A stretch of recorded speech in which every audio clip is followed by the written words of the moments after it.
Bonjour, nous sommes le 22 avril 2020 et comme vous pouvez le voir, il fait beau et cette journée est particulièrement belle pour les Alexandres dont c'est la fête. Je suis de retour après 4 jours de repos qui m'ont permis de faire un périple entre ma salle de bain et mon salon avec 2 magnifiques excursions dans la cave et dans les combles. Au change, la situation continue à s'améliorer avec à ce jour 45 patients hospitalisés dont moins d'une dizaine en service de réanimation.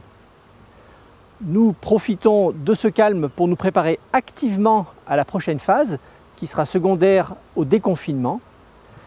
Le laboratoire, à ce titre, grâce à une convention signée avec un laboratoire vétérinaire et à de nouveaux équipements reçus ces jours, pourra réaliser plusieurs centaines de dépistages PCR par jour.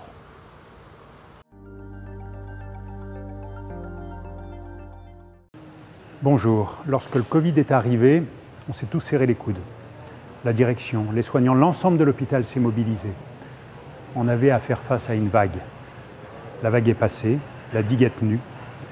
Pourtant, ce qui nous avait terrorisés dans cette phase-là, c'est que l'hôpital était déjà en état de saturation de l'ensemble des urgences qui se présentaient dans les hôpitaux. Et on était terrorisés de faire face à cette double vague, la vague du Covid et la vague de ce que j'appellerais les urgences non-Covid. Et puis, les urgences non-Covid ne sont pas arrivées jusqu'à l'hôpital. Diminution de 50 à 70% de ces urgences non-Covid.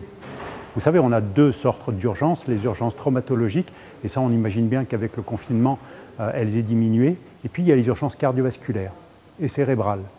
Et les gens ont fait des AVC, ont fait des infarctus, mais ne se sont pas présentés aux urgences. Il n'y a pas de raison qu'ils en aient fait moins, mais ils ne se sont pas présentés aux urgences. Et donc ça nous a permis de passer le cap, finalement, sans être complètement saturé. Là, on arrive sur une deuxième phase, une phase peut-être en plateau, peut-être pour la durée, qui sera une phase où, dans la durée, on devra faire face à un double défi. Le premier défi qui est bien sûr celui de la gestion du Covid résiduel, et puis de ces urgences, semi-urgences, non-Covid, qu'il va falloir intégrer dans notre activité. J'ai envie de dire 2 choses aux gens. La première des choses, c'est si vous faites une douleur à la poitrine, si vous faites un trouble de l'élocution, si vous faites un déficit d'un bras ou la bouche tordue, c'est que vous faites un AVC, que vous faites un infarctus, et à ce moment-là, il faut appeler le 15. Il ne faut pas attendre. Vous savez, la deuxième chose que j'ai envie de dire aux gens, c'est qu'à 20 h, lorsque vous applaudissez les soignants, vous les applaudissez pour le Covid.